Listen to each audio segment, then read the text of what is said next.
Hey, hockey fans, and welcome back to another edition of Puck My Life. Today I'm going to be going solo as I talk about my Tampa Bay Lightning game experience that took place on January 11th of 2018, where I got to witness the Tampa Bay Lightning take on the Calgary Flames at Amalie Arena in Tampa. So to get to Amalie Arena from my house, it would take roughly 19 hours, 53 minutes. It's 1,286 miles. I did not actually drive down to this experience. My parents were down in Florida at the time, and what we did was my wife and I, we flew down to visit them for a little bit, and then we ended up going to the Orlando area. I checked the schedule, and I'm like, hey, the Flames are in town over in Tampa. We should probably go over and check that out. Me being a Flames fan, I was super ecstatic for that. Wish I would have known sooner because we ended up not getting the greatest seats, so we'll be going over that a little bit later in the show. But overall, still was really glad that I was able to make it over there. So as I said before, Tampa Bay Lightning play at Amalie Arena, located in downtown Tampa, Florida. And this is a shot from my seat. And we were we were actually we were the last row. We were at the very, very top. I'm typically not that good with heights, but this actually wasn't too bad of an angle. My wife, on the other hand, it was giving her a little bit of anxiety. She ended up getting a headache, and so I had to go to the medical thing, get her some medicine, and they gave her some Motrin, and then she was fine. But yeah, if you have any problems with heights whatsoever, I would suggest do not. Even though they're the cheapest seats in the arena, don't go up to an upper bowl. Unfortunately, this is all there was left that had 4 tickets next to each other. So, because my parents ended up going with us as well, but still, definitely, even though we ran into a little bit of issues, it was still definitely worth the experience. All right, so first thing I like to talk about in these game experiences is the parking. Now, one thing I will say about Tampa is that there's plenty of parking all the way around, but if you get there late and there's some just random lots, they're going to pack you in like sardines, and that's really what happened to us on this trip. Got there a little bit late. I don't know. I think there was like an accident on the expressway between Orlando and Tampa, which caused us to be there later than we wanted to be. And it was not good. We ended up going into downtown Tampa, and then we went around this corner, and they were basically just funneling people into this lot. And then we parked, and then we looked at, they were parking everybody in right behind us, so there was no way we could get out. And this is one of the reasons that I strongly suggest that if you are going to an arena that is in a downtown setting like Tampa, get there early so you're not just stuck in some random lot and you're boxed in by a bunch of people. Fortunately, we were actually able to get out pretty easy at the end of the game, but still, for being packed in like that, not sure what was going to happen. I mean, it was like $25 because we got there late. I strongly suggest whenever you are going to a game in a downtown setting, get there early. Probably the best time that I would say is at least get there a half an hour to 45 minutes before they open the doors for warm-ups and stuff like that. That Cody and I and Mark and all the other guys, we strongly suggest that, and it's going to set you up for the best success in having good, decent parking. And also, too, it helps to also look at the maps of the town so you can actually see where the highways are so you can get out pretty easily. There was the expressway right there, so we actually got out pretty easily. I think it only took us about 15, 20 minutes of waiting.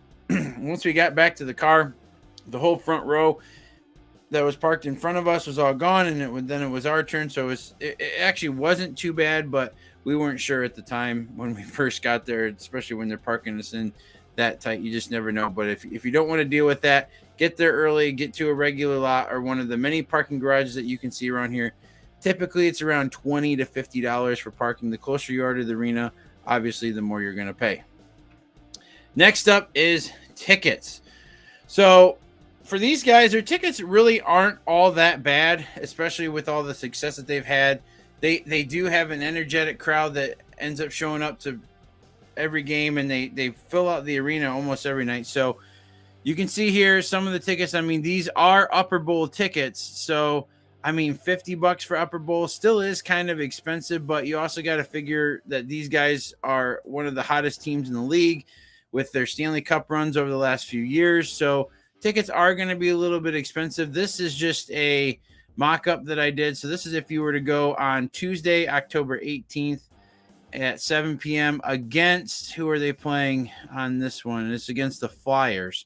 So, I mean, there's still plenty of tickets left, but it is pretty expensive. If you're going to sit lower bowl, you're probably looking about $80 to $100 for lower bowl. Like I said earlier, if you do have any problems with heights, I would strongly suggest in this arena, maybe not do the cheaper seats. Maybe try to sit a little bit closer if you can afford it. But if not, good luck up in the Upper Bowl.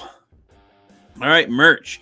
So they have a really nice team store. They also have some kiosks all throughout the arena, which have a great selection of items.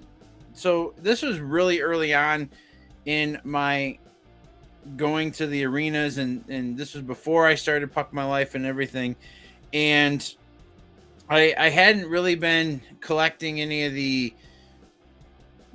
official game pucks at the time. So I just got this. I'm going to pull up a little bit better so you can see. So I just got like a standard puck, just a novelty puck. Cool thing about this one, it was only $5.99. They actually had a really good selection of pucks there. I wish I would have got one of the pucks in the case, but I think that was around $20 when I was there. I didn't get any t-shirts or jerseys or anything. This is the only thing I bought. Because at the time, I was just like, you know what? I just go in and get a puck that I just like. And I really like this one. It was good quality, and for the price, you couldn't beat it. But they have plenty of stuff for, like, if you're into jerseys, t-shirts, they got coffee mugs. I mean, this is a really big team store. And then in the Upper Bowl where we were at, I actually bought this in the little kiosk that was up in the Upper Bowl. So wasn't really that bad. So they have a really good selection, and I really did like what they had for merch. Next up is concessions. So they do have a lot of really nice places around the arena for concessions, and I mean, you can get a little bit of everything there. I mean, it was one of the largest varieties of items that I had seen, and it was just, I felt like it was fairly priced. You are in downtown Tampa, and so things were a little bit more, it seemed like a kind of touching the higher, pricier side of things, but not too bad. So there was like a lot of Cuban food and stuff down there. The place smelled amazing, all kinds of great food all the way around. So I would say that you're not going to be disappointed if you're going to be eating at the arena. Next up is the atmosphere. So like I said before, with these guys having the playoff runs and winning the Stanley Cups and everything, it's been quite a ride for them, and the fans love having this team in Tampa. And you can see here, this is actually during an intermission. They're bringing actually this is one at the end of the game. Yeah, this is actually at the end of the game. I had a few other pictures that I was trying to upload, and then so this one at the end of the game. The Flames actually ended up winning this one 5-1, which I was super stoked for that. And then all throughout the game, I was being chirped by all the fans in my section. I was the only Calgary fan in my section. You can see, if you look closely enough, you can see little splotches of red all throughout the arena. So there was a few of us there. A lot of people vacation from Canada in Florida. And since we were there in January, a lot of the snowbirds and stuff were down there. They were checking things out. And so there was a decent amount. There's actually more than I thought there would be, but they filled up the arena. Even though they were chirping me all game, they were respectful.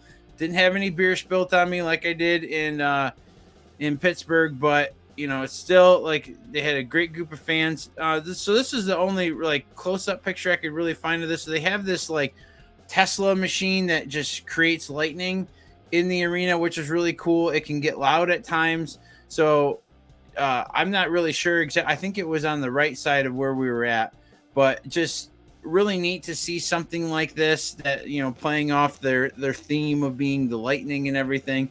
So that's really kind of something really cool to see. I've never seen anything like that in another arena.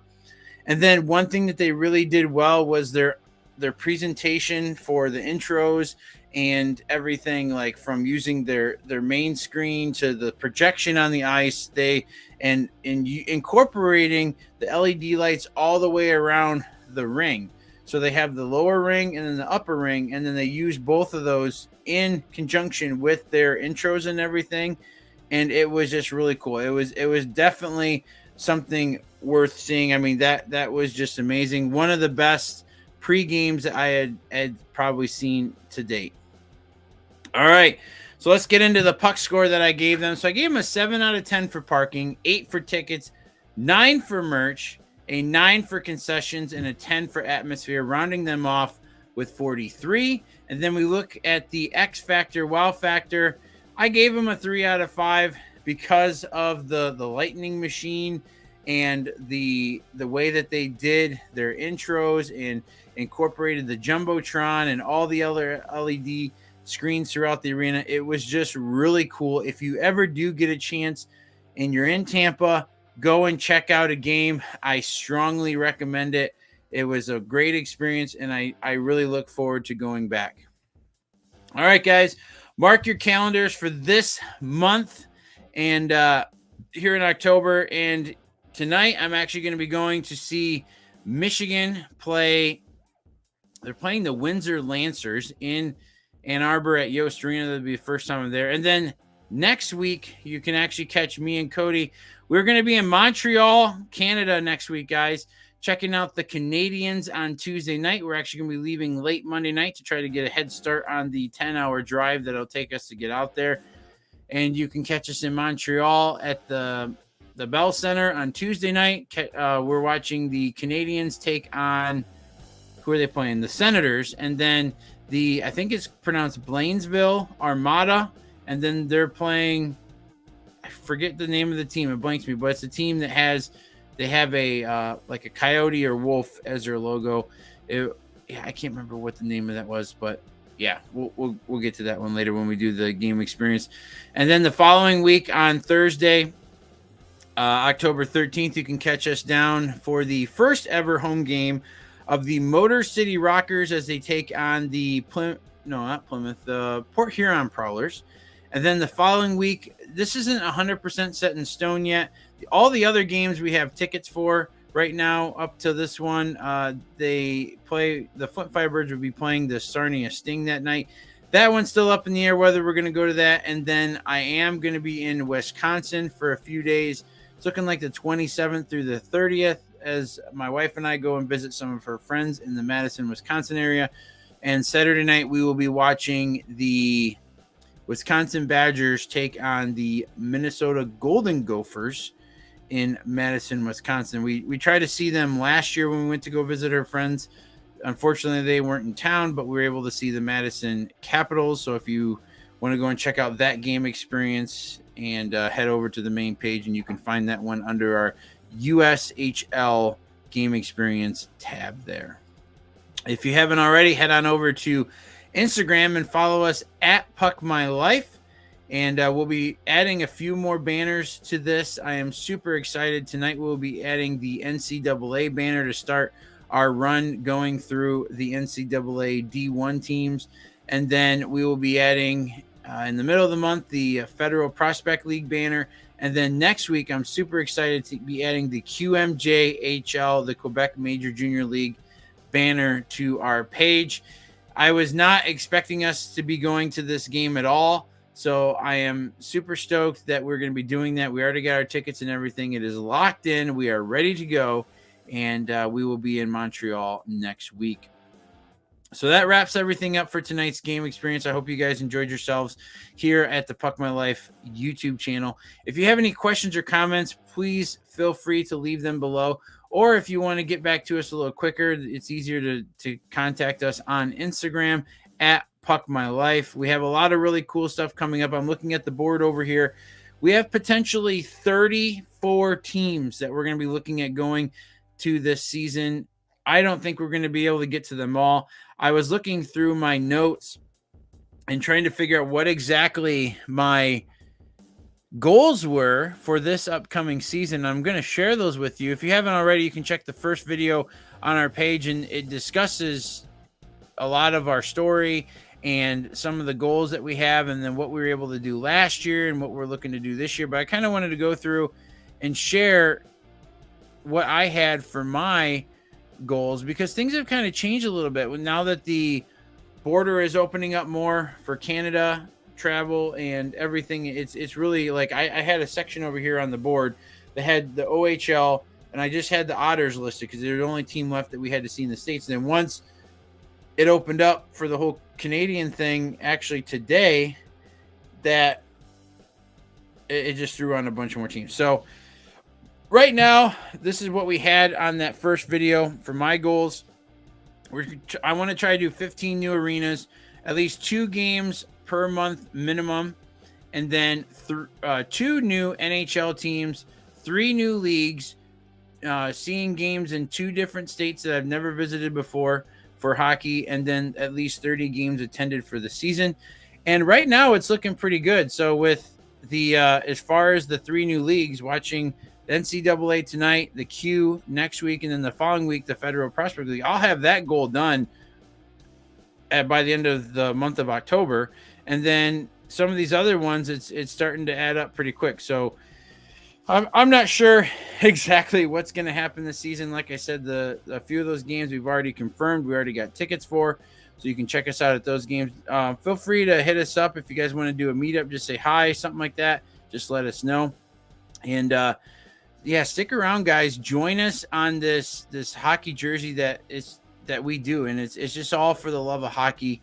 And I'm really excited to see what's going to happen this season. I mean, the board over here has changed quite a bit with some of the new news, and I'm just super excited to see what's going to happen. I mean, this is, it's October now. We still have tons of time left, and there's a lot of places to still go. So I appreciate everybody stopping by today and checking out this video on the Tampa Bay Lightning. If you guys have any requests for any teams that you guys would like us to try to go out and review, we still have a few more teams that we still have to review on this channel to get caught up, and then we're adding more, so we're actually going to get further behind.